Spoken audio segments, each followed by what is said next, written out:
you seen True Detectives? You've seen that, Adam, did you? Yeah, yeah, that was crazy, True that show. Detectives season one. Now the first season was amazing. That season blew me away. I didn't watch that till like 2 years after it came out because I had heard people talking about it. But I'm the type of person that like if it's so like whatever, I'm like a hit. I'm like I'm like whatever. I'll watch it later, and then I watch it and I'm hooked on it. But like that first season was like crazy to me. The second season, however, is not so. It's the Yeah. opposite of that. So it's like some things like can be wrapped up in the first season. Some things can if you can do it well, if you can keep that momentum and like keeping you hooked into it, then yeah, you can have it go on. But like it's always a challenge with that with certain shows and you know I was, do you know what? That first season of True Detective, I will put myself out there and say that might be the best season of any show I've ever that seen. that first season is definitely in the like that's I you know what it's hard to argue like it's that first season Yeah. was like just ridiculous. I mean, yeah, yeah. I Yeah. thought the second one was so disappointing. I didn't even finish it actually. I think I got that. I freaking watched that clip on YouTube and I was like, nah, and I was like, I finished it. It wasn't and I don't know, man. The second season didn't work. I would actually agree with you on your opinion on season one. And one thing that I think that worked very well for it, which most I don't know what's going on with like writers and television and whatnot, but it's a very short and kind of self-contained story, like the Yeah. time period of what you feel from True Detective is probably over the span of an entire week, where it's like these guys have gone maybe a week into like an investigation and shit just like accelerates quickly, so you don't feel as though and also because things are like the tension rises, and it kind of stays at a certain place and then just continues to rise even further. So you actually feel the threat that could come to these main characters or that's happening. You feel it, and you feel like, oh man, like these people could actually die. Like, so it gives it a sense of reality. A lot of times people write these shows, man, like, and things just happen, like they just make things happen, and it's kind of like, but that's kind of because that's not how life works. Things don't just happen just randomly all the time, or like time is just like of no essence to these writers. It's kind of like for Walking Dead. I don't know if between one episode and another, like if it's one day, 1 week, or 1 month, like and every once in a while they change the season. Right, exactly. It's fucking crazy, man. that's another thing. Like, how many episodes was True Detective season one? That was like what 8? How many episodes was Yeah, it? it was. I'm sure it was 8 episodes. That's crazy. Like, and each episode was like a move. Like it was like its own like. It was a build up. I was almost like just like damn, it's ending. Like I was like of course you like that with a lot of shows. But like I was really like damn, it's ending. Like that's crazy. Like I almost wanted to go on for like just forever because it was that good, and it was just like they. That's what I always like with writers. Yeah, with writers and with like, even when I watched Fargo, I was telling you about this, Fargo season 1 and 2. Like I was like, that was like really good. Like the writing and the characters and Billy Bob Thornton's character Malvo and did you watch that, Adam? Did you watch Fargo? I did, yeah. I saw the first one. I've not seen the second. I think there's even a third now, isn't there, as well? But I saw the first one. I loved it. I thought it was brilliant. Yeah, the second one is it might even if it's not equally as good. I thought it was just as good. I enjoyed the characters in that, but they're both like those first 2 seasons were great. I just love the characters and the writing and the build up and like when someone dies, it's like it's not like it's not just like oh whatever. It's like oh damn like like somebody gets shot. It's like oh shit. It's like it's a bit it's crazy. So I saw. I think I was reading an article about this a couple of years ago, and it was talking about this kind of new, I guess, explosion of the big A-list like Hollywood, movie stars moving over to do like these kind of TV series like Netflix shows and stuff like True Detective with Matthew McConaughey and Woody Harrelson and stuff like that. And they were saying like for them, it's I guess as an actor, it's great because in a movie there's only so much you can accomplish in like 2 hours, 2.5 hours max kind of thing. Yeah. And they were like, now you can tell a story over the space of 8 hours or 15, whatever it is. So for them, I guess it's exciting, and it's drawing like really good talent and good writers to making like good shows. And at the moment, it's great because there's just so much actually, it's a problem because there's so much good shit out there. It's trying to work your way through it all. Like I'm still, I'm watching House of Cards at the moment. I'm on the current season of that. I don't know if you've watched that. It's amazing. Like, you know, you've got Kevin Spacey, who's like a proper movie star, and you get to just watch him like throw himself into this TV role, and you can see the guy's just having the time of his life. Like he's loving it. He's just hamming it up every second. You know. Yeah. Yeah, it's cool. It's good times for like box sets and stuff like that. Right? Yeah, I was thinking that too. Like with movies, like a lot of films. I'm more invested now with like the shows more because, like you said, you can like there's more you can do with it as far as like movies nowadays. Like they could have like even like let's say the Tupac movie like that just came out, the biopic or whatever. I haven't seen it, but like I've been hearing like a lot of talks about it and stuff like that.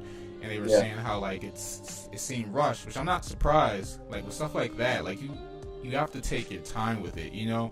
And I feel like nowadays it's better almost to just do a show, you know. It's almost better to just go with the show and like and take your time with it. Like have you seen the show on FX? It was called O.J. Simpson versus the People. I think that was the name. Yeah, it had was it Cuba Gooding Jr.? Yeah, it had Cuba Gooding Jr. Yeah, in it, I saw bits of it. I didn't watch the whole thing.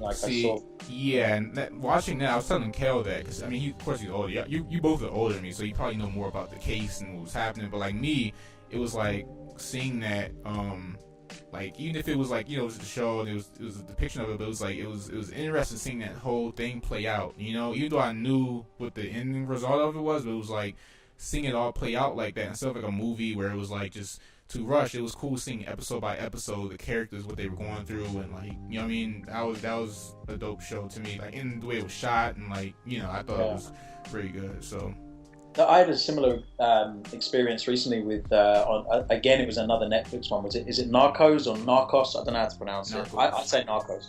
Yeah. What do you say? Narcos. Narcos, because they're narcs, right? That's the thing. Yeah. I still haven't watched that. I have to watch that, which is probably gonna get crucified over. Like, oh, you haven't seen that? I haven't seen it yet. I think Kel was telling me to watch it. Dude, you got to see it. And it was one of those things where I knew the ending. Like I remember, you know, obviously I think I read the book back when I was in college. The Escobar. There was a biography about him and stuff, and so you know the ending when you're watching the show, but it was still like the way it was shot and everything was, and actually they made this guy that was a mass murderer and pretty on paper pretty bad guy, technically I suppose he killed a bunch of people and sold drugs to a lot of people too, but they made him a sympathetic like character, like you liked him in the show, and you know, it was the way it was done. It was good. It was clever. You know what's funny? So Benicio del Toro played Escobar in a film,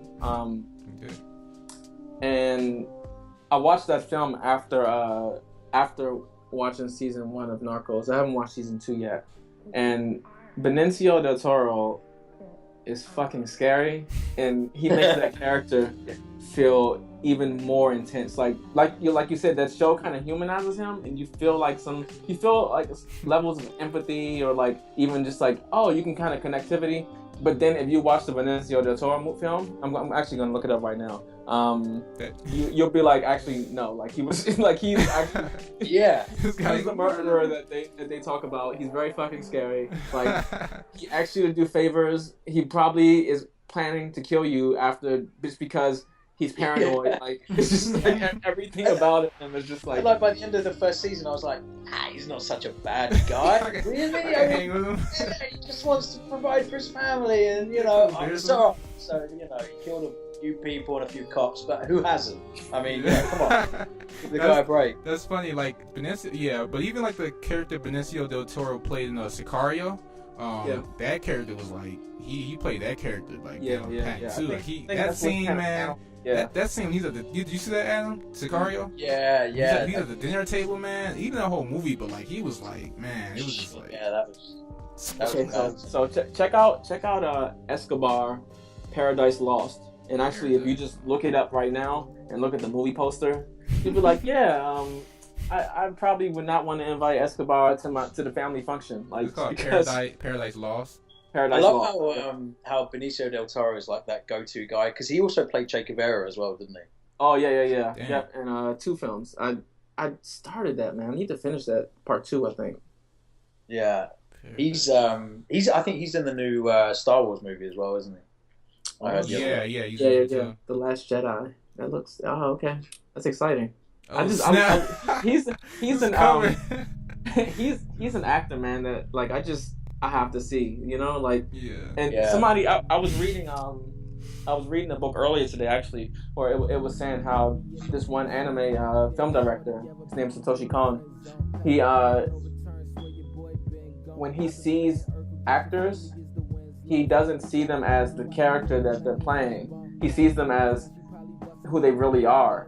Damn. So somehow that translates to how he connects to them in the film. You know, it's kind of like imagining that person in this scenario versus imagining this person as this character. You know, so it's kind of like you see Tom Cruise and you just like, oh man, like how would Tom Cruise like how's Tom Cruise going to get out of this one? You know, like these aliens keep killing him and he keeps coming back together. He keep coming back to life. You know, like how's Tom Cruise going to like get through this shit? You know, and then you see Tom Cruise again and like I don't know, fucking Mission Impossible, and it's like, oh man, Tom Cruise has got his hands full this time. You know, like how's he gonna sort this shit out? Like, Yeah. I just think I'm at a point now where I find it hard to differentiate which Tom Cruise film it was that I've seen. I'm like, yeah, I know there was some level of threat. He saved everyone. Then there was a hot chick that he hooked up with at the end, and he looked amazing while he did it. You know, and it's like that's basically every Tom Cruise film for the last 20 years, I think, for the most part. I like the way Bill Burr. Bill Burr says that he just imagines that they were in this film and then it's the same character into the next film. It's like, oh, he didn't die. He actually he lived from those stab wounds and now he's driving the bus. Like everything's fine. You know, like Yeah. I'm looking at this poster for the Paradise Lost joint that you told me about, Cal. This dude initially about to snatch my soul to the freaking computer right now. Yeah, he channels some demons in that one, man. Yeah. I definitely recommend watching Narcos first and then Paradise Lost second. Yeah, like freaking. But yeah, like even like I watched like Collateral. Speaking of Tom Cruise, I was watching like Collateral. I can't remember what it was before, but like that, he played that character pretty. Like that whole like movie. It's movies like that where I can like a hitman or a driver. Or he was the hitman in that, yeah, right? He was the hitman, Jamie yeah. Foxx, and yeah, he was like going around like That was it. killing. Watching that film, it's like when you first watch it, it's kind of comedic. You know, Jamie Foxx kind of brings like the comedic thing, and sometimes you like Tom Cruise, his character is kind of like so outlandish that it's kind of funny. Also, you know, especially with the reactions. But then if you watch that film, but with trying to remove like the humor out of it, it's actually like a pretty intense fucking film, man. Like it's like. Oh, like his character isn't funny. Like he's actually very fucking scary. Yeah, like, see, and that brings me to a point. Characters like that, like I'm naming you a list of characters like that. So you have Tom Cruise's, you know, his character in Collateral, right? Mm-hmm. And then you have think of like Denzel Washington in Training Day, who was like he like those characters where it's like they're they're bad, they're like some like twisted like you know what I mean, they just kill you at any time, but they it's like that. It's a personality that they have, or that those actors can like bring out of them. It's like you trust them, but you can't trust them, stuff like that. Even like Lauren Malvo in Fargo, with Billy Bob Thornton's character, like he was like, he was like a hitman. He was killing people and like, you know what I mean, doing all this like crazy shit. But he was like, he almost like was like, oh, he's a cool dude. And even like Escobar, yeah. I think it's like there's very few. I'm pretty sure that neither of you guys would have seen this, but there was a British movie that came out about 10 years ago called Sexy Beast. Did you ever see that or hear about that? Of course, I've seen Sexy Beast. One thing you know about me is I'm very in tune with my British cinema, my British television shows. I love you guys' music. I love when you guys first started dubstep. I wish that I grew up knowing about jungle. I know shit ton about grandma. I was just watching Kano and fucking Getz at watching them on YouTube at Boiler Room. Yeah, so no, so you've seen it, yeah? Yeah. So you know I've never the seen the Ben Kingsley character in that, the bald guy. Yep. I think that's the most intimidated I've ever been by a movie character.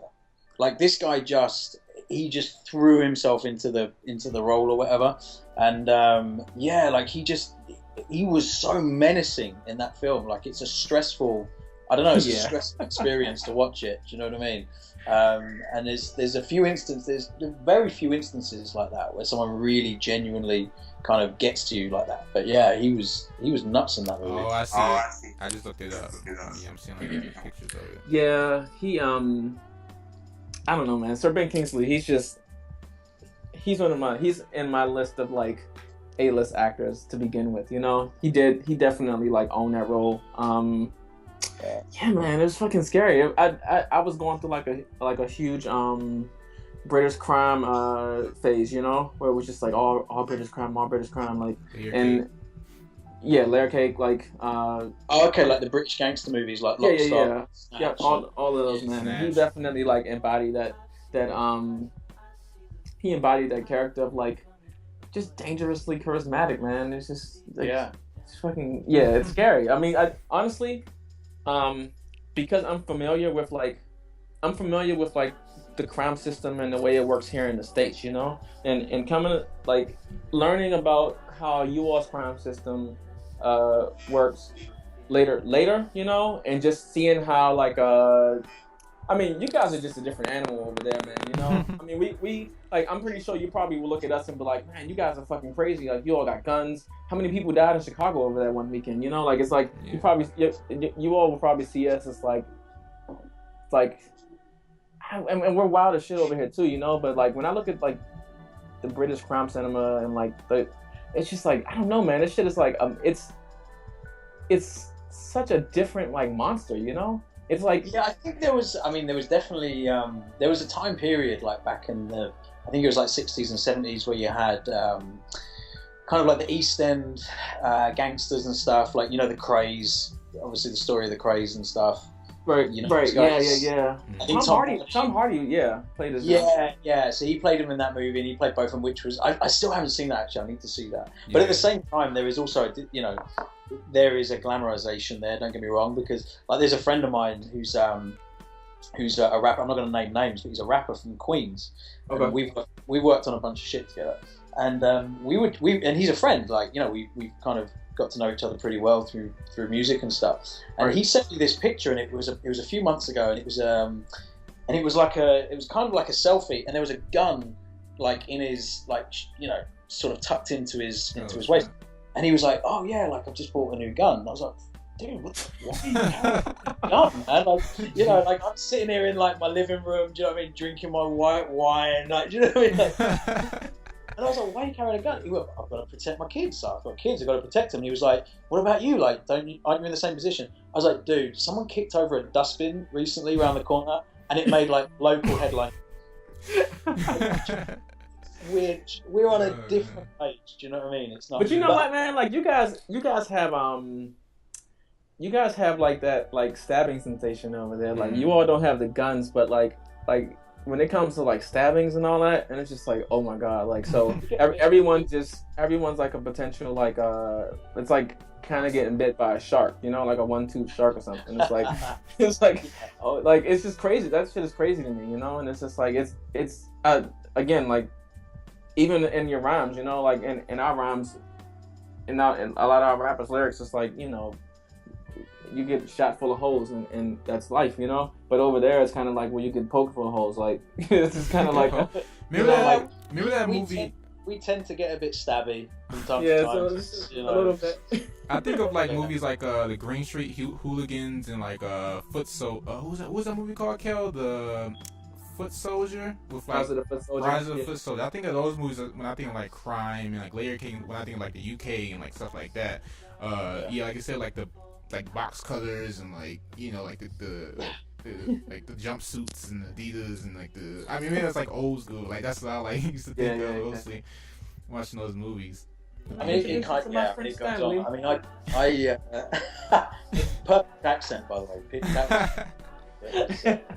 Yeah, no, well, I grew up in like southeast London, and definitely, yeah, I had friends at school that were stabbed and stuff. So it definitely happened, and it is still now.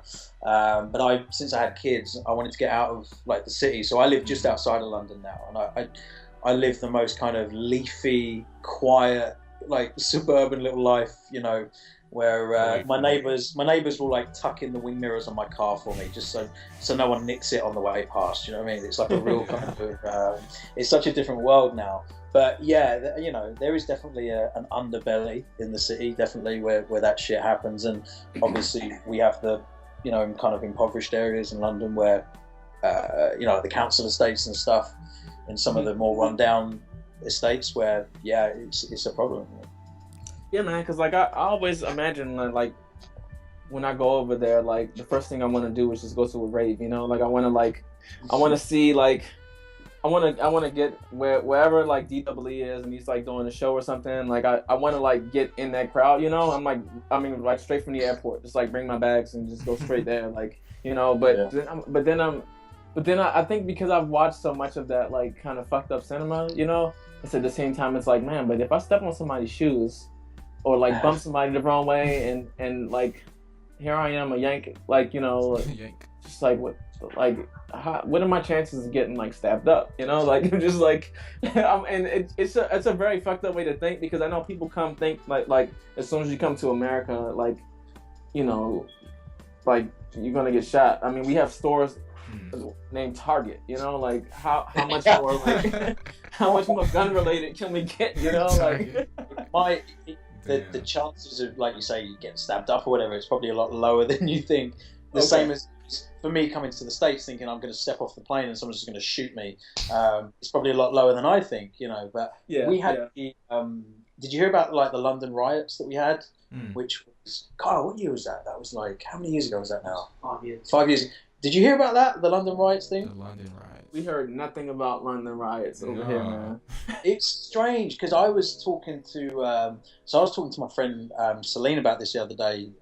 She's a producer friend of mine. Seneca B. Yeah. So she's like my best buddy. So we were talking about this. We were actually together in London about a month ago, and we were talking about this.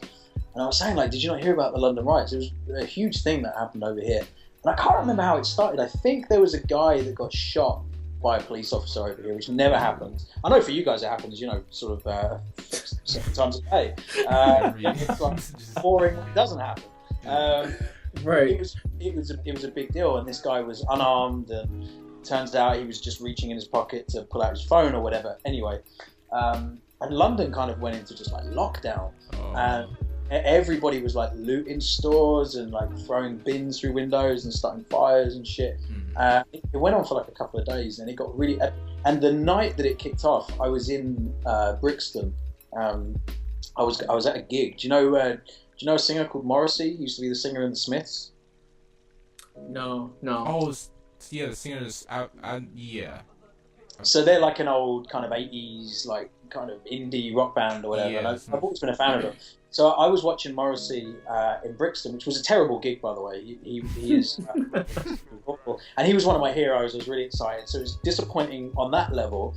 And then I remember leaving the gig, and we went into like KFC, and you could feel like this tension in the air. It was like palpable. Do you know what I mean? There was a tension in the air. Yeah.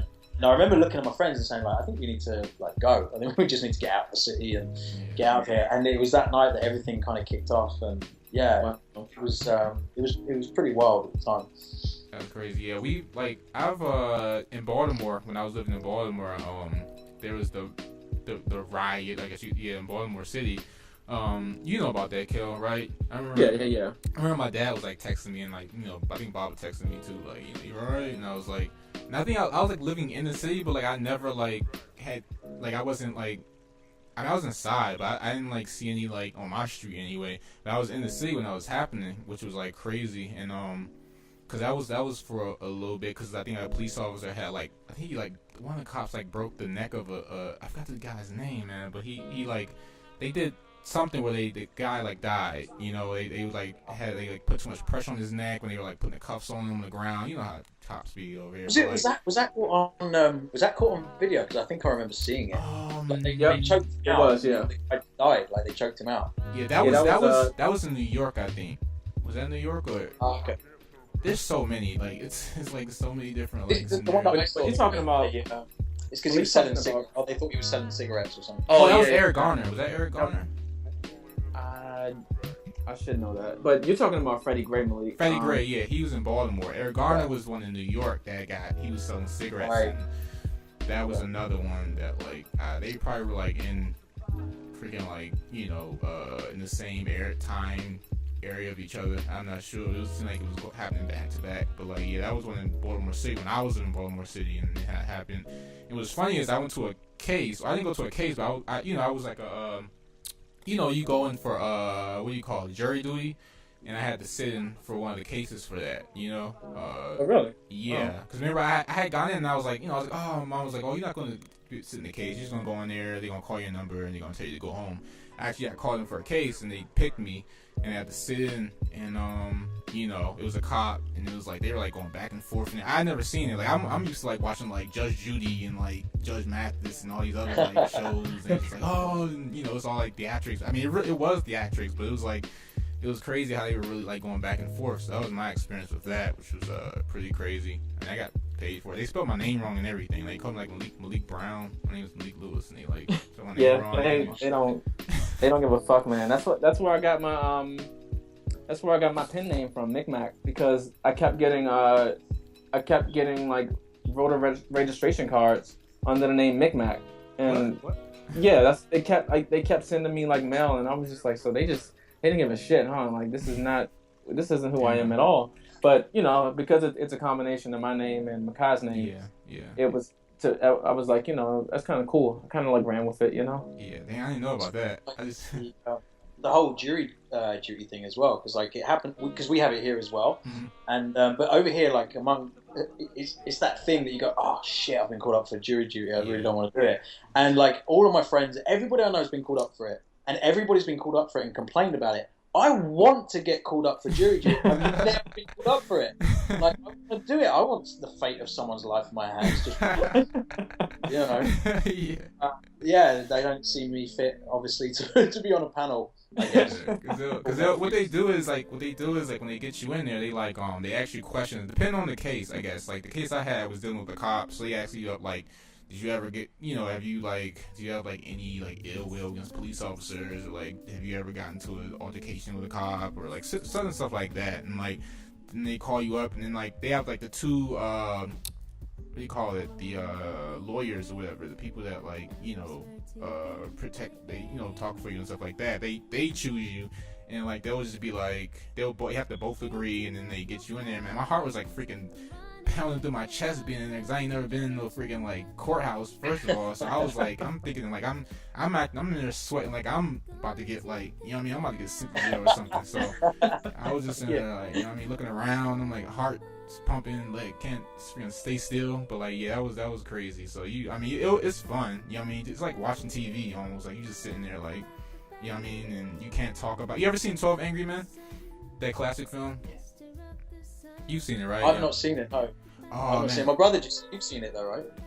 He said it's a good film. Yeah, it's like that. It's when you're in the room, they put you in the room, you can't like talk about the case, whatever. But like, it's like that. You have 12 jurors, and I was like the alternate. So like, if someone wasn't there, I would step in, but they told me to go home a little earlier. It lasted like a couple days, but like it's pretty entertaining. It's like That's funny you saying about the whole like you felt like you were on trial. It's like the thing, if you're sitting like at a stoplight in your car and like a cop car pulls up next to you, and even now I'm like, just look normal, don't make eye contact, make a little bit of eye contact, not too much eye contact because you don't want to. I'm like, but I've done nothing wrong, but I'm trying. Do you know what I mean? I'm like, I go into full on panic mode, like No, I've mastered the art of keeping it together while cops are around, because I've been through so much shit with cops. Yeah. Like there's been too many times, like it's to the point where like I'm actually surprised that I haven't been shot by cops,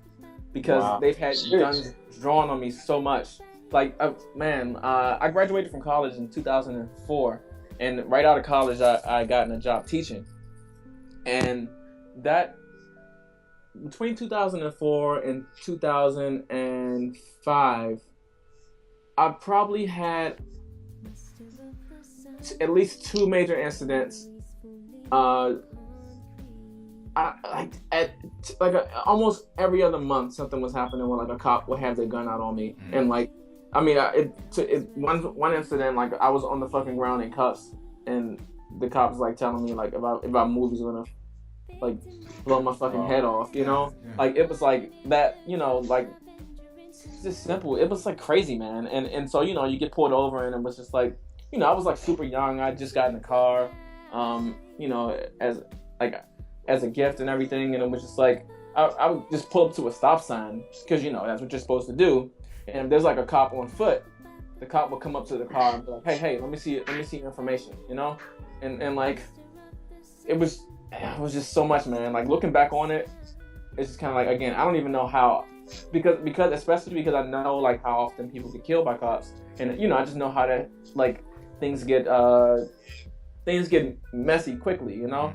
I don't even know how I don't know how it got to the point where like they had guns on me and I wasn't shot, you know, like in so many different instances. And it wasn't just it's probably mostly been white cops. I think I mean there've been a few times I've been harassed by like black cops also, but it's just like maybe it's because I didn't have a beard, and at the time they just thought that I was just like a possibly something else. I don't know. And that's you know what's so funny, knowing you, like especially like when, you know, being around you so much, like you were never like that's never like your whole, you know what I mean, like knowing you is funny, like having people getting to the point where guns are drawn on you, know what I mean, because that's never like you, like you're not the person to be like, you know what I mean, like that, like doing something to where like the cops have to be scared to, you know what I mean, like out of their life or something like that, or like threatening you in that way, you know, which is like crazy, because it's like, and it happens so much, I'm sure, like just to like a lot of, it hasn't happened to me yet, you know, I haven't been like, I mean, yeah, you know, just it's so like surreal for us. So, you know, to know that that's your day to day, that's crazy. I mean, having said that, I mean, Kyle, I'm looking at your profile picture on Skype right now. To be fair, I would pull you over. I mean, like I would look at that guy and be like, yeah, he's trouble. He's either about to do something or he's just done something. But no, like you know, like over here, it's just so different, man. I mean, the last time I had any kind of altercation with like the police over here, I remember I was coming back from a club. I was with some buddies, and my friend was like designated driver, and I was sitting in the passenger seat. And we have like speed cameras. Do you have them over there? Like speed cameras? Yeah. So and we just stopped at like the local kebab shop, which is customary, you know, after a heavy night out in London. And we're coming out, and I can see this speed camera on the side of the road. And I said to my buddy, I was like, if you slow down, I'm pretty sure with this can of Coke, I can hit that speed camera at a distance, right? If you sort of go at the right speed. And he was like, you're an idiot, don't do it. I said, I'm going to do it. I'm going to hit the speed camera. It's going back a while, by the way. It's before I had kids. I'm a lot more responsible now. I should throw that out. And so I threw the can of Coke. For the record, I hit the speed camera, which was, you know, given the amount I'd been drinking that night and the speed of the car, it was impressive. It was one of my, you know, better accomplishments. But the second it happened, on the opposite side of the road, these like the lights started. There was a parked police car opposite the speed camera. I didn't see it, right? So they fired up the lights and they pulled us over and everything. This guy said to me like, "Get out of the car," and I was like, "Shit, like, I'm in big trouble here." And he leaned in the car. He's talking to my friends, and I guess he obviously realised we weren't trouble. We were just, you know. And he said to me, he said, "Listen, this is the deal, right? I can arrest you, you know, for damage to public property, or what I'm going to make you do is between the distance of this police car and the speed camera, you're going to pick up every piece of garbage litter on the floor, and while you do it, I'm going to eat your bag of chips." And that's what he did. And my friends thought it was the most hilarious thing in the world. So they're hanging out now with this guy, like they're buddies now. They're all eating my food, hanging out, watching me picking up shit on the street. But looking back, actually, it was he dealt with that so well, because we were just a bunch of like kids. Do you know what I mean? Like just driving around and being stupid. We weren't a threat to anyone. We were just being stupid. And obviously, it's such a what was that, Carl? Oh yeah. So he was like, "Do you live at home?" I went, "Yeah, I still live at home." He went, how about I call your mother and tell her what you just did? I was like, "Dude, please don't bring my mum, man. Come on, like." can't remember. Lock me up. Don't tell my mom. Yeah, I'd rather spend a night in jail than my mum know this happened. But yeah, it's just so. It's what it seems to me that it is just worlds apart from the experience, from what I hear that you guys have over there. You know, I'm sure like shit goes down as well over here. I'm sure like there are experiences. But you know, for me, it was in a pretty low-key area. You know, just I was a young, harmless-looking dude, so it wasn't too much trouble. But yeah. So let me ask you a question. So like, this is just based on what I've seen through cinema. So I could be completely wrong, but a lot of times when someone ends up being a cop, do they end up being a cop in the area where they're from, or where they like been born and raised? You know, or are they like is it a thing where like maybe you're from up north, but you end up being a cop like in the city of London? Yeah, I think it depends how you want to do it. So I've got a couple of friends that you know that are in the foot, you know, that are cops, and like one of them is he's specifically gone down the route of like wanting to be in like the armed division, for whatever reason, you know, and so they've put him in London for obvious reasons at the moment. Like you've obviously heard all the shit that's going on over here right now with the, you know, these terrorism acts and stuff. You know, they want to make like armed police, because I mean, you go back 10 years, you didn't have armed police in London. Like you didn't see it, but now you see it every day. It's becoming the norm now. But I think generally, outside of that, you would just, if you live in a little village, you know, little remote village, and you sign up, you want to be a policeman, you get assigned to that village unless you specify otherwise, kind of thing. Is it the same over there, or? No. So, a lot of times, law enforcement comes from completely different environments, and that's also like one of the major problems we have here, is because when you're from a suburban environment and you're placed in an urban environment, you aren't in tune with just the urban reality, you know. So an incident where it's like a little kid with a toy gun, you know, like if you're from an urban environment, you're used to seeing kids with toy guns, and you're fully aware that that's just something that happens. But you know, people from across the country end up killing someone in the city because, you know, it's just not something like they've never even seen black people before, you know. It's kind of like, and so they get their reality of black people through cinema and through television, and because we're poorly portrayed in cinema and television, they carry that with them, and we're fucking scary to them, you know. Like we can be very but not scary in the sense of like, maybe I'm scary because I have dreadlocks and a beard. Like it probably is a little scary, but scary is in like a 12-year-old kid, you know, when like there's no way that like you as an adult should be afraid of a little kid, you know, in a park, you know. And it's just like, even if there's a possibility that this little kid has a gun, there should be a better reaction than shooting him before putting two and two together, that like children have toy guns and they play in parks, you know. I think cops are over here. I just noticed that like police in general, like it's the tension is so high that it seems like, you know, the first instinct is to draw the gun and just like go like all like sort of comprehension or you know, analyzing the situations like thrown out the window. Even like what you just said, kept like a little kid with a gun, you know what I mean? Like you should have like just think it out before you even, you know, drawing your gun or think about shooting first, you know what I mean? Like that shouldn't be the go-to, you know what I mean? Especially with situations like that with a little kid. And it's just like, I feel like you know, even police here, like it seems like when they go to the academy and stuff like that, I mean, it's the whole thing of that, but it feels like there's no like real like teaching as far as like to like common sense. I mean that like it just seems like you can just go to like academy and like anybody can just do it, you know what I mean? So you have anybody, and then you have people that's like that are mentally strong, you know what I mean, handling situations like that. You know what I mean? You have to be like just all there. You have people that aren't all there, and they're just getting into it, and then they get in situations like that. And then you have stories with Eric Garner and getting killed and over like stuff like that. So it's yeah. Over here is like I think it's like a perception thing as well, isn't it? I mean, for me, when I was growing up in London, the general idea, and I tracing it back, I don't know who put it in my head or whatever, but it was like the police are the bad guys. Like, even if you've done nothing wrong, like they're the bad guys. You stay away from them. And I was scared of the police as a kid. I didn't go through anything like anywhere near the experiences, what you guys are explaining. But it was definitely something like, you just want to be kind of.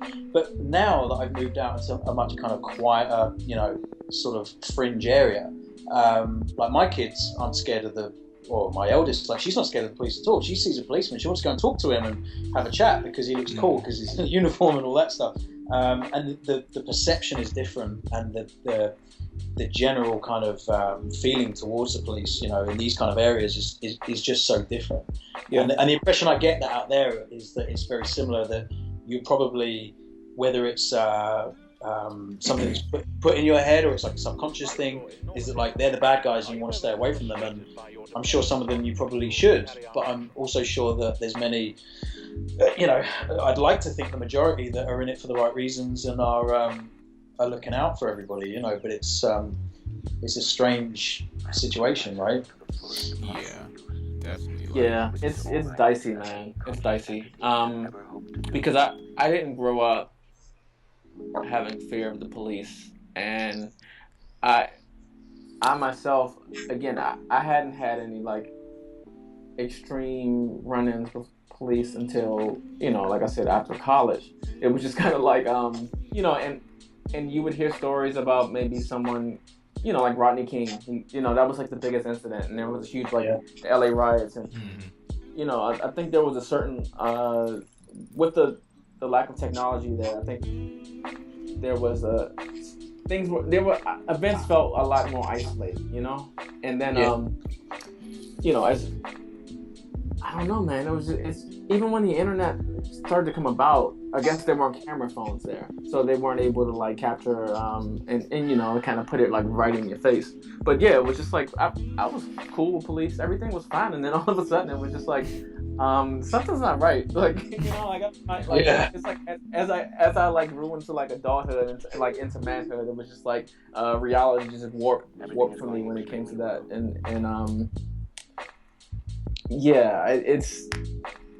Well, you can only like draw on your own experience, right? So if that's the experience you're having, where like you say, you're regularly being stopped and you're having guns pulled on you and shit, I think that's a reasonable response to be, weary of those guys when you see them. And it's wild, man. Like I went to school with a guy at art college, and he ended up being a cop, and this dude was like not fit to be a cop. Like, I'm gonna be honest, man. Like, he's fucking crazy as shit, and I have absolutely no idea what his current status is. Damn, I gotta think about it. Okay, I've known 3 guys who were cops in my life. I'm not gonna put everybody's business out there, but 2 out of 3 of these guys are no longer cops, and the other guy who I was telling you about, I went to school with, he should not be a cop. Yeah, and actually, the two guys, yeah, he was just fucking crazy, man. I mean, he would like have his gun, and he would just kind of like really be into this whole he would just kind of have his bravado going on, and he would like play around with the gun and shit, he would play with his fucking gun, and it would be like, that's not cool, that's like that. I mean, I get you're a cop and everything, but that's not. And he would be in plain clothes, like it wasn't even like he was in like uniform. So he'd be just like walking around with his gun out and shit. He'd be like, we'd be like at the McDonald's, and put his gun on the table, and it'd be like, that you can't do that. Like, you're on the side of the law, but you just can't do shit like that, And he was really like, and I mean the other 2 guys, they extorted prostitutes, and they weren't like. Wow. Yeah. I mean, because it being a cop, it gives you that power. It gives you that you feel empowered to like do stuff like that. You know what I mean? Like, and especially someone who isn't used to that power, like they given that sort of like just, you know, it's like, oh, I can just do this. Like, you know what I mean? And I think that's what comes into it too with a lot of things, like being able to like get away with certain things. You know what I mean? Yes. Who is it who came out with that? What's that saying? Absolute power corrupts absolutely. Absolutely. Who was that? I wouldn't know, but I'm gonna look it up right Absolute now. power. Yeah, I know that saying. Absolute power corrupts. Yeah, and you know, I'm not saying that being a policeman gives you absolute power, but at the same time, it gives you a power, right? Like, it gives you. It's strange. I was in a situation recently. Well, I kind of still am, where so there's a friend of mine who's a rapper friend that I've done some stuff with. June Jux, do you know him? June Jux. Do you upload a track with him on SoundCloud? Yeah, we've done a bunch of stuff. I mean, check him out anyway, Okay. because he's an amazing rapper and he's a good guy. He's a friend of mine.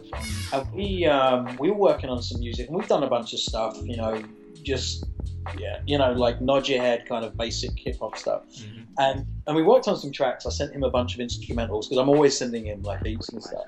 And the stuff that he was sending back was like really. So we're going back probably a year or two, when obviously the all this stuff was in the press, and it was it was at the peak of like the whole kind of Black Lives Matter movement and everything as well. So all the stuff he was sending me was like highly politicized and related to that area, and it was strange for me because I felt kind of conflicted about it in the sense that I was really happy to assist in kind of being a vehicle for him to get that message out. Yeah. But at the same time, I was also conscious of the fact that this isn't my reality. Like, this isn't my story. This isn't my day to day.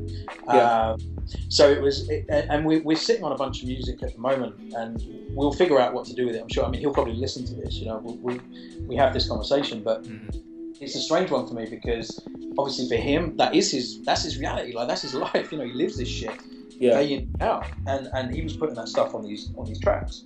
But for me, it was like, I kind of feel, do I have to step back a little bit in terms of it being a collaboration project? Because I don't know how comfortable I feel with having my name on a project at the forefront where it's just something I can't relate to. And I can't relate to it. I've not lived this. I'm happy to be the producer in the background. I'm happy to write beats and that kind of thing. But you don't want to feel like you're making a political statement. You don't want to feel like you have to step forward to make a political statement on something that that isn't. Yeah, you know what? Especially, and the interesting thing about you saying that is you're making some very valid points there.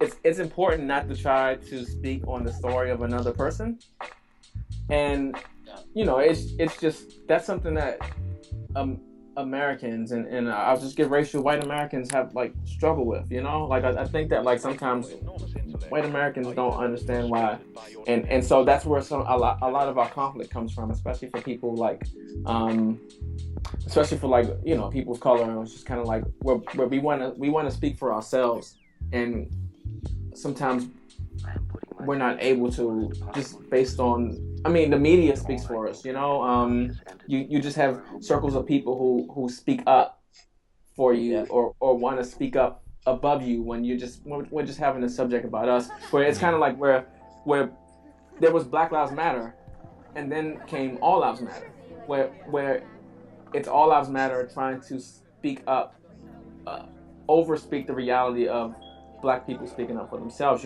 So, but I guess in your situation, it could be less of a collaboration based on the fact that you had no idea he was going to write those kind of rhymes over those beats, if it was like a concept joint that you all like discussed, then it was like, then it would be like, okay, well, I created these beats based on like this concept, but since you just kind of threw them at him and they got like super political. When you guys discussed it, was he like, was he like, oh, you're okay? Like he didn't ask you, or like, did you guys like kind of talk back and forth, like, I agree with that, or like, that's definitely something I can, rock with what you saying over the track. So was it like he kind of sent you back what he was like, writing for it? No, it was never a conversation. I mean, I send him stuff all the time. Mhm. You know, whenever I finish, a beat that I think this is, a rapper would sound good on this. He's my go-to guy. So I send him stuff, and we never had, and some songs we put out have just been kind of like almost like pop songs, like a sing-songy hook and all that stuff. So there was never a conversation about it, and he came back with it, and I was like, it hit me like it was powerful music, and they were powerful songs. And I absolutely am supportive of everything he was saying and all of that. So that's not an issue at all. Yeah. It was just more the fact that I didn't want to come across as like opportunistic in the sense that, okay, yeah, this is a hot topic right now. Everybody's talking about it. Okay. Do you know what I mean? Like this is, because from the outside, somebody might look at it through a microscope and go, hang on a minute. We've got this working class white guy from London that just has no trouble in this regard at all. And he's now putting out a political album. You know what I mean? Like it was, so it's something I've been conscious of. But I, at the same time, the music guy in me just wants to get the songs out because they're good songs. Yeah. So we'll figure it out. Like I'm not worried about it. Like we'll find the line and we'll do it. But yeah, it's just trying to. I want to be respectful of it and not overstep any kind of boundaries, in the sense that this is a conversation that I think I can be involved with to a point, but at the same time, you get what I'm saying, right? No, totally, man, totally. Like that's actually you've put a lot more thought into it than the average person would. Mm-hmm. Like that quite often people can just kind of run with stuff, just because again it is an opportunity to do so. And I mean you could have easily just said, you know what, like yeah, I'm all for it. Like you could have like chimed in and put in a couple of lines focusing on how Black Lives Matter is super important, when in reality, again, it's a story that you just don't feel is yours to tell. And it's not saying that you're against it or for it, but more so just kind of like you just understand your place in it, like you understand your place in that realm. No, I totally get it, man. Yeah, I think that you hit the nail on the head. It's not my story to tell, but it is his story. It is his story, and as I say, if I can be a vehicle for that. In terms of like providing the tracks, the beats for it, then I'm happy to do it. But I want it to be right, and I want it to be respectful, and I want it to be appropriate. And so we'll find it. As I say, I'm pretty sure it will see the light of day at some point. But we have a whole project. I think there was about maybe 6 or 7 songs. Actually, they're probably 6 or 7 of them. The best beats I've written for a long time. Like without bigging myself up too much. Like they were all good tracks, and as a project it was cohesive. It's just about getting the tone right for me. That's important to me because that once it's out there you can't take it back, right? Like it's out there. So if people hear it, listen to it, and interpret their own way, just like so.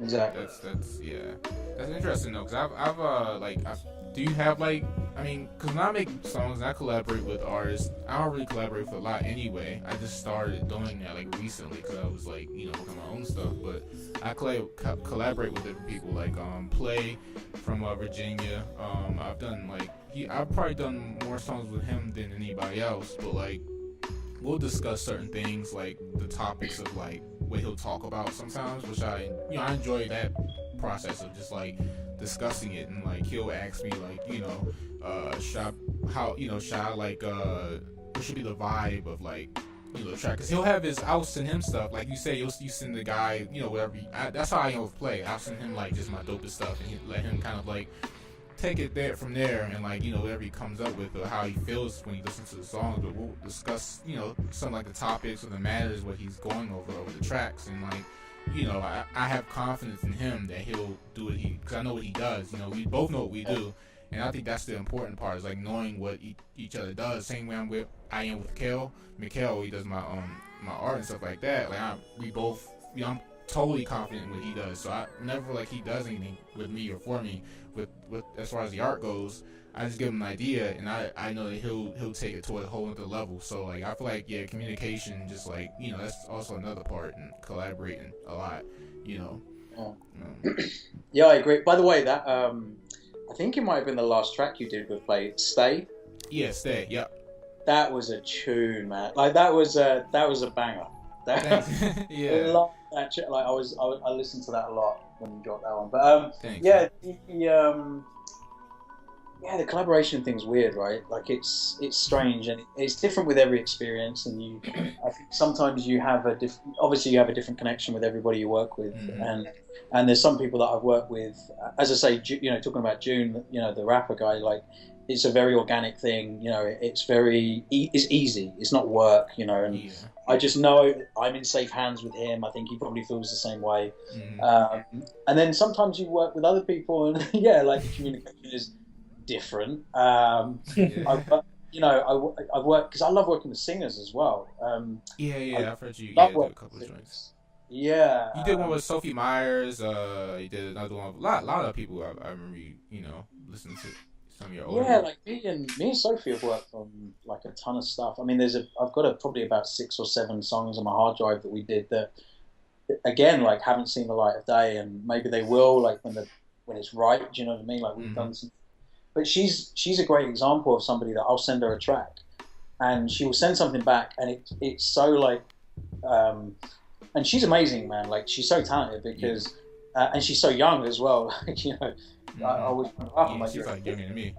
Yeah, she's like I think she's like 18, 19 or something. Yeah. And the quality of the material that she puts out is so high, and she'll send me a track, and it's. From a mixing perspective, like as a producer, there's actually not that much work to do.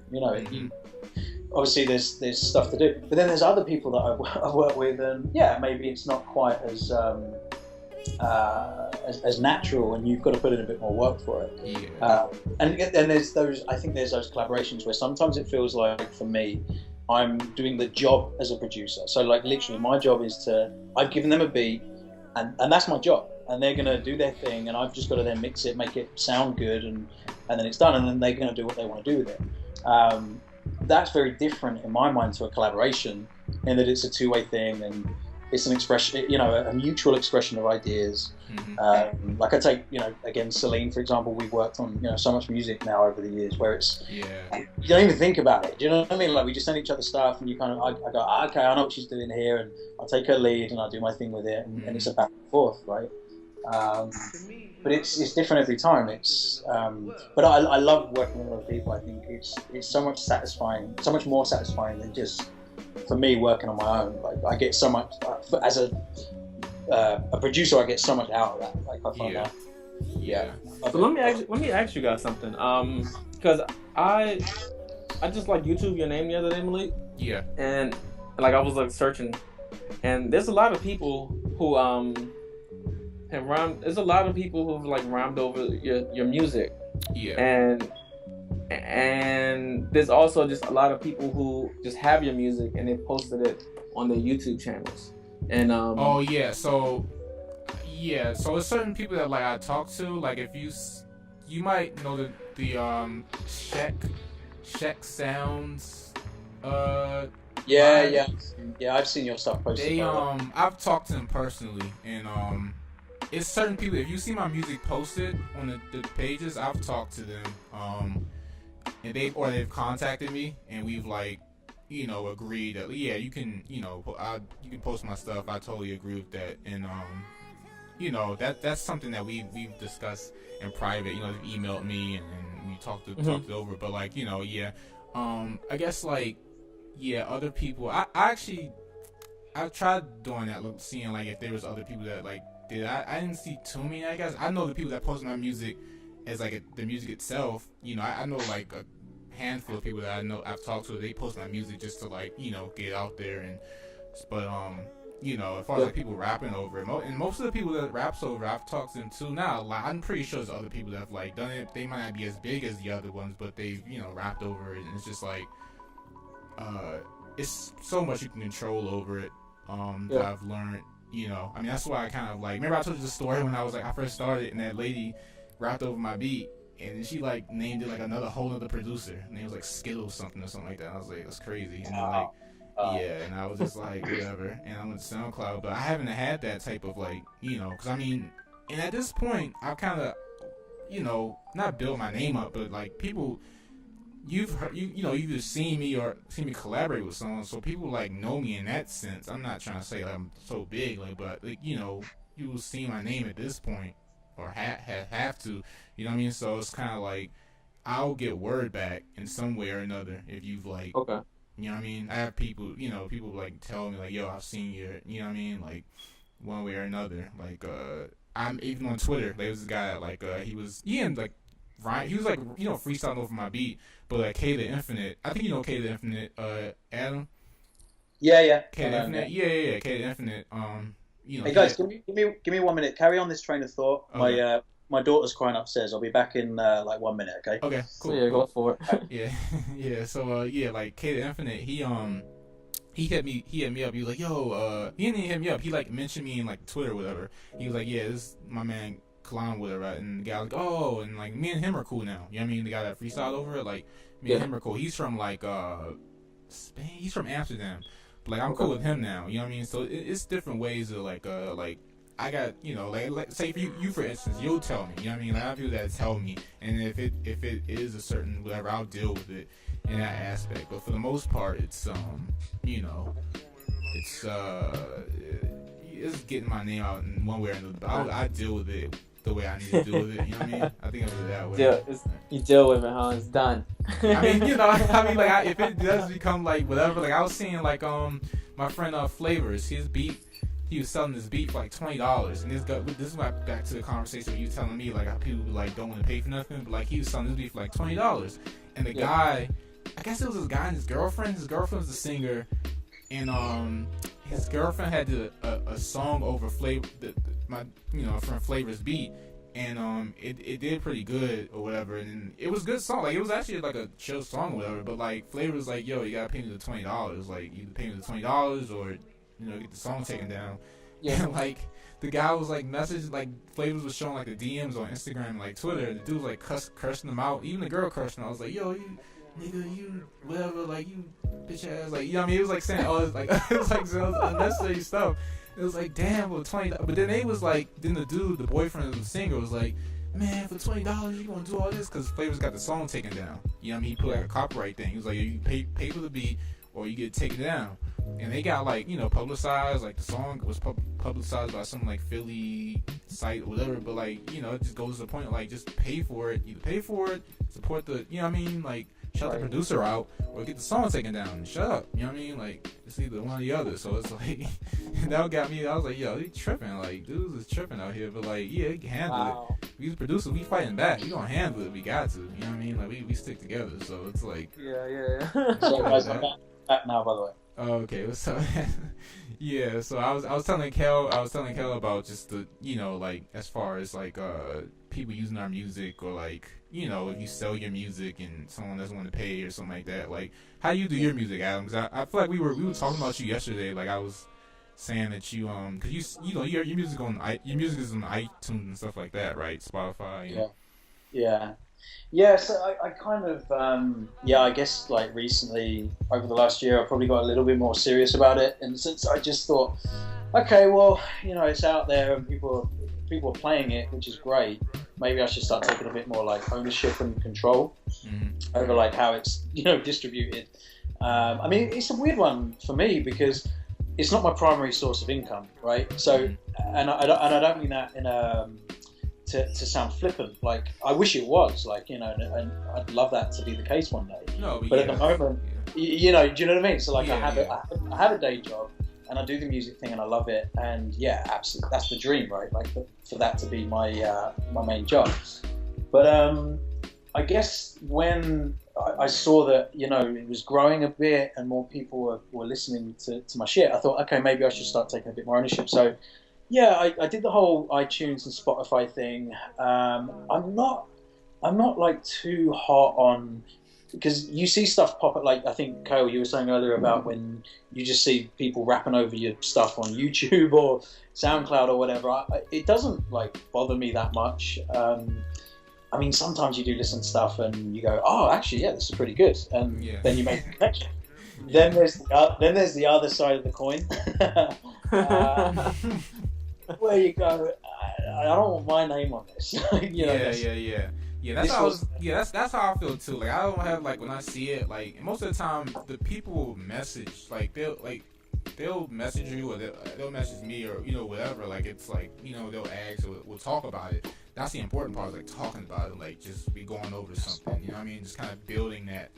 That's what I've always said. Like when people ask me, like my friend, he asked me like on advice on certain stuff, on like how I, do I let people just write on my stuff or like. But I was, and even when I did an interview with a guy in university student in Amsterdam, we were talking about just like music collectives and and I was saying like it's always important to me to build a relationship. You know what I mean? Just like how I just did with Adam. Like I was like, we build a relationship over time, just like messaging each other and just like sharing each other's music and like supporting it. You know what I mean? Like that's important to me. I think there's it is important, and I think there's also, it's just a respect thing. Do you know what I mean? It's like Kale, like you're an artist, right? So if I just went and just like ripped, images off your, website or whatever to put as artwork to my music, without asking you, crediting you, even having a conversation, like, I mean, how would you feel about that? Like, how? Yeah, no, it's definitely, it's like, damn, like you couldn't just, I mean, because a person can just ask, and it's either a yay or a nay. Yeah. Right. And and I think, I guess something my wife always says is ask for forgiveness, not for permission. So it's one of those things where like she sounds like a woman after my own heart. That's what me. That's what me. I'm telling you. So but as I've gotten older, I guess I couldn't even be mad. Like I think a younger version of me would have been like like very like I would have been very aggravated by it. But as I've gotten older, it's kind of like I guess I can just accept it. Like shit happens, and you can try to deal with it, and either you guys can work it out or you can't. Like but I mean, it would help if they at least say like, hey, I used your shit, and then it's kind of like, well, at least I know. Like it's nice to know. I mean, it's, you don't imagine your work is just floating around, like and living a life of its own without you. But it's kind of like it'd be nice to know that it's going. I think it's weird because there's like an inevitability to it. Like the more that you do, and if you start to build up a bit of a profile, it is going to take on a life of its own. It's going to become more difficult to control. And actually, in a weird sense, like that's a good thing, because it means that okay, you're doing all right. Like people like your shit, and they want to. And you can't. I also feel like you kind of can't have it both ways, because if I was to kick off and complain every time somebody uploaded one of my tracks to say their YouTube channel.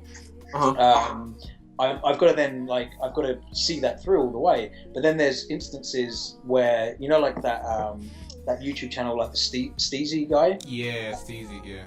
So I'm pretty sure, Malik, I've seen your beats on his channel. I was on a tape with Inner Ocean Records, where I was on one of their like beat tapes on there. But So were you approached about it? Were you?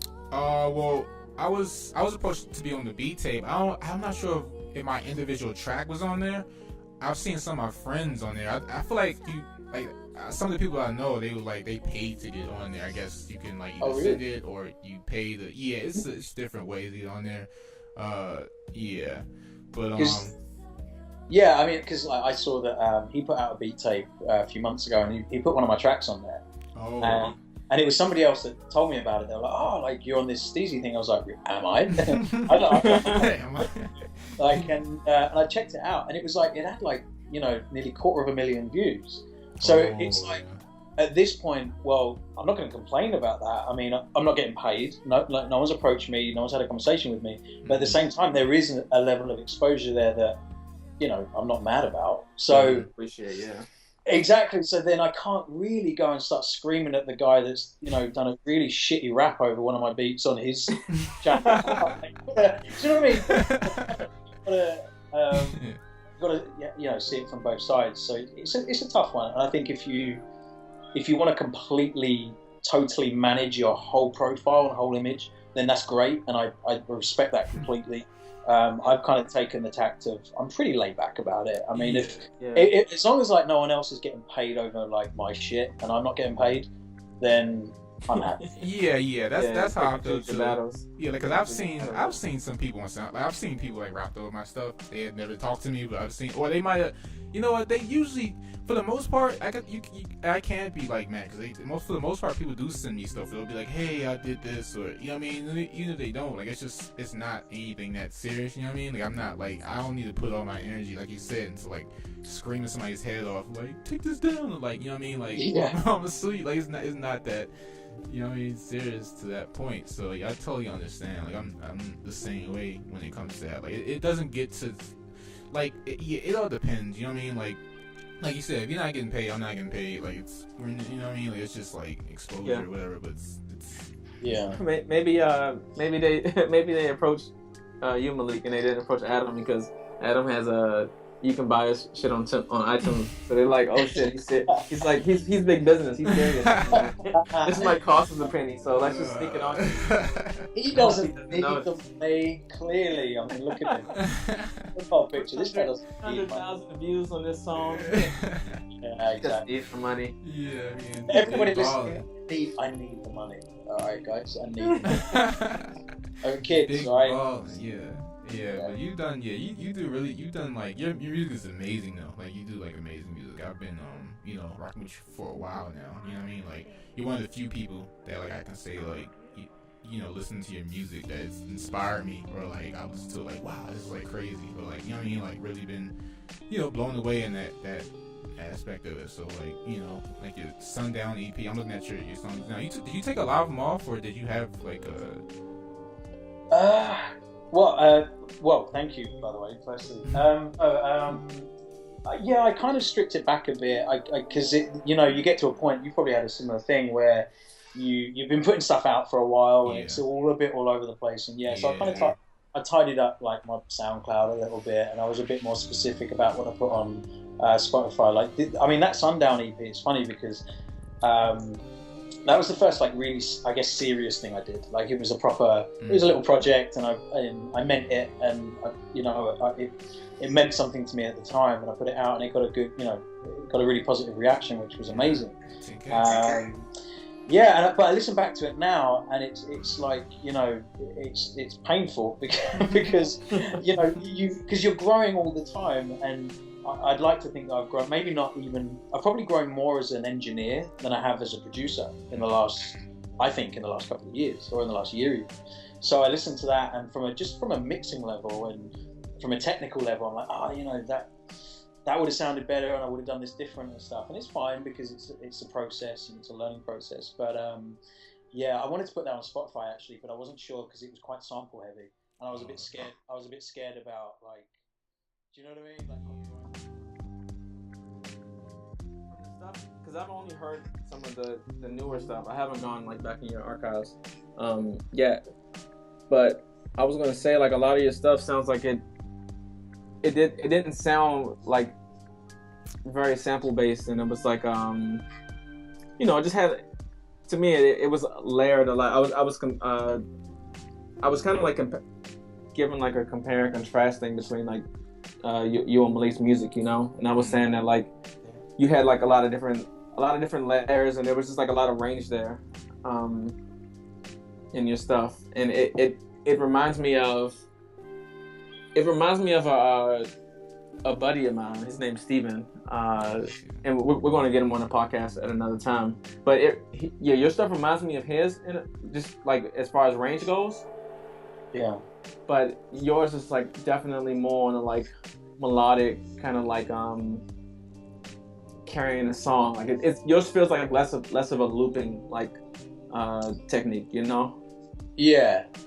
Well, thank you, you guys. Thank you. I've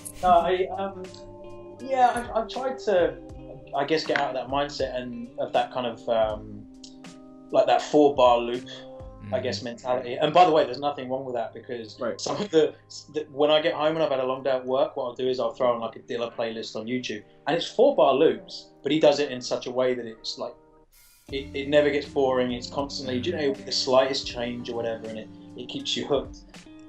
That's an art form to me within itself, getting that right. But yeah, I because I've tried to, I guess, bring in more elements into my music, so I've tried to play more live instruments and stuff like that. And so if I come up with a loop, now it's like, okay, well, where can I take this next? But you know what? Like, again, going back to the collaboration thing, that's mainly come about through the people I've worked with and learning from them. I mean, my friend Imran, Street Rap, do you know him? Have you heard of him? Yeah, you did a track. You have a song with him and Sophie Myers. It was yeah. So we've done a couple of tracks together, and he was one of those people that I worked with. And then when he was sending me stuff back, like, when you're like, why are you working with me, man? Like, you don't need.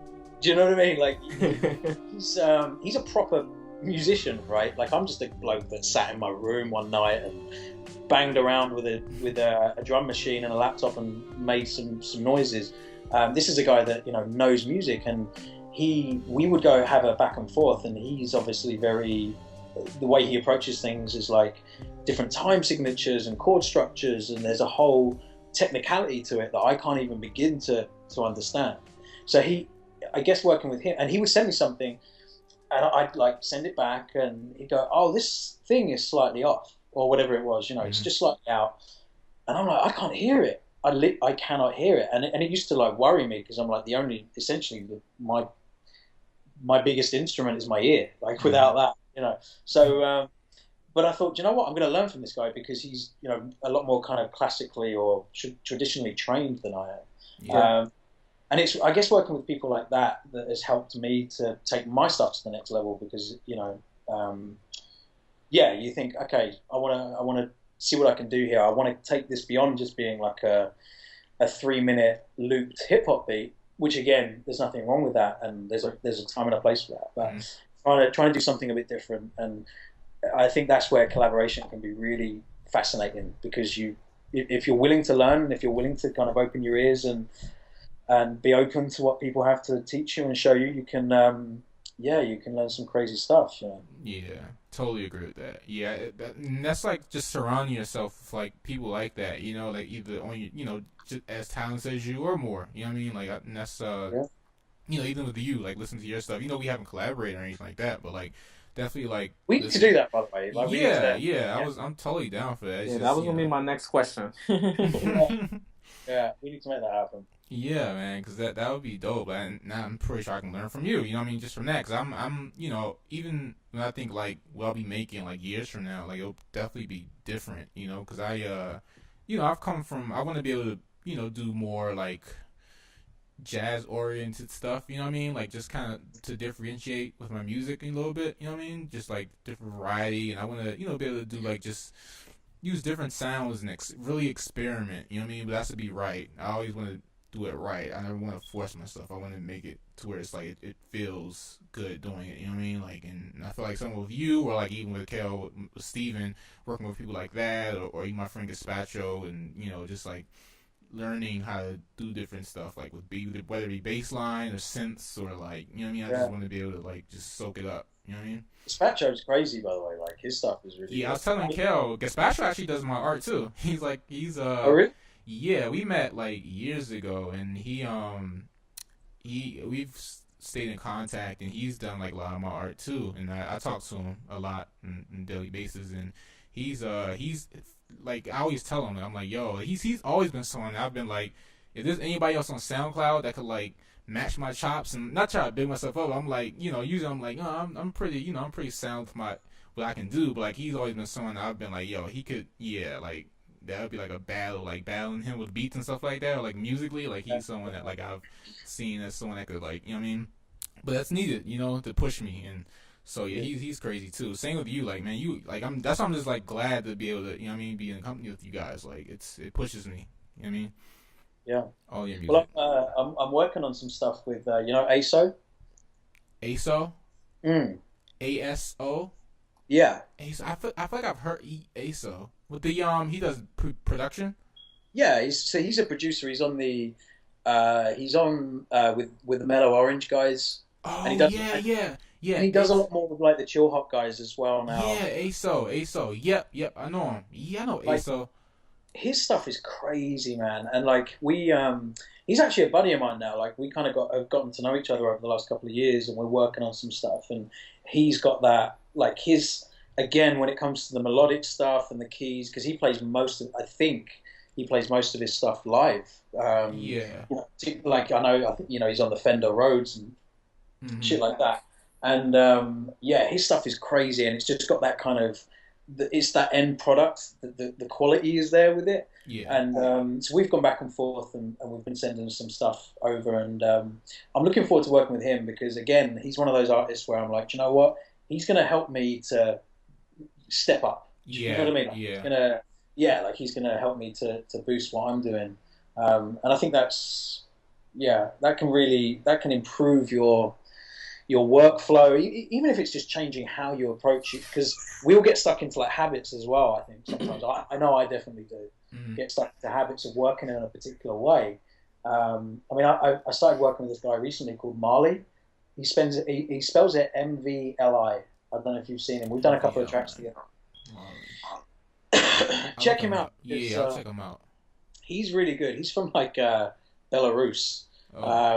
And we just kind of connected like 6 months ago and started sending. And again, he's more of a classic, like he's a proper guitar player, not like me, that's noodling around trying to make stuff sound good. He's a proper guitar player, and he sends stuff to me, and it's like, wow, this is.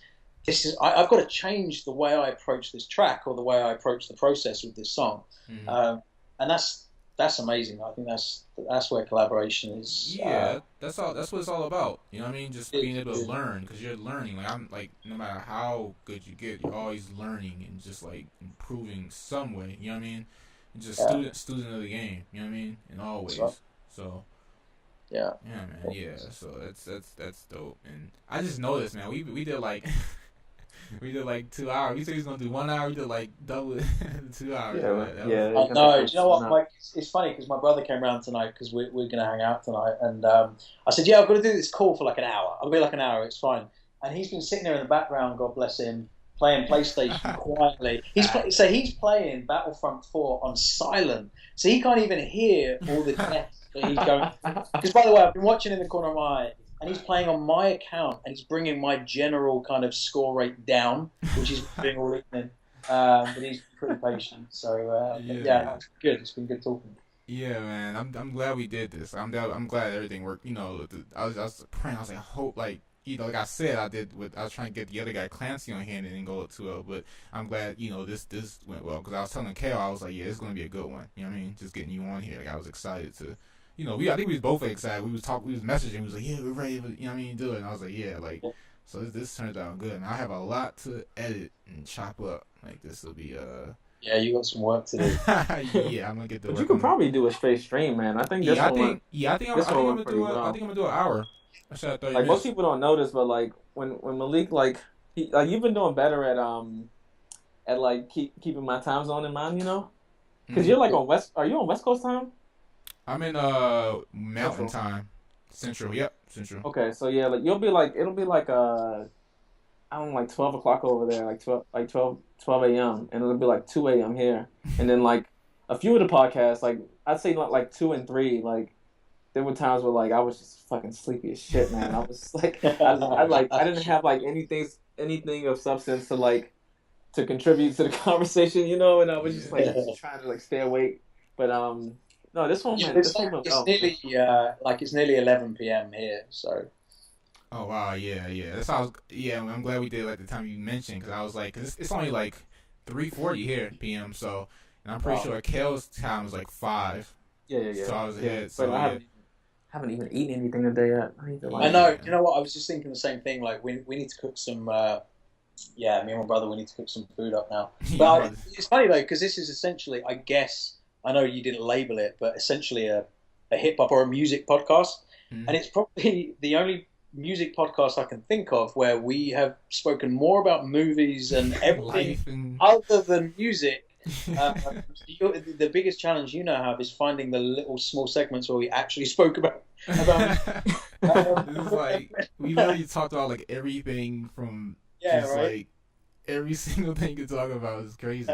Which is Yeah, like and I definitely I want to get you back on the podcast after your after your trip too. You know what I mean? Like I feel like you yeah, could yeah, be like a regular.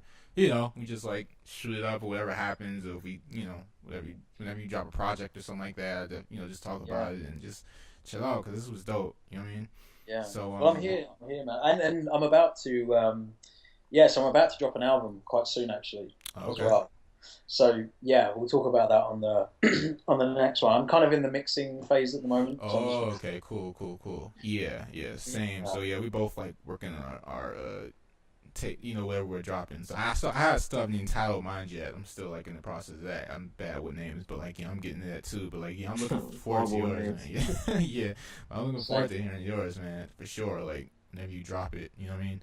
So and even so, yeah, we'll talk about that more in the next one that we get you on. You know what I mean. But this was dope, and Yeah. yep.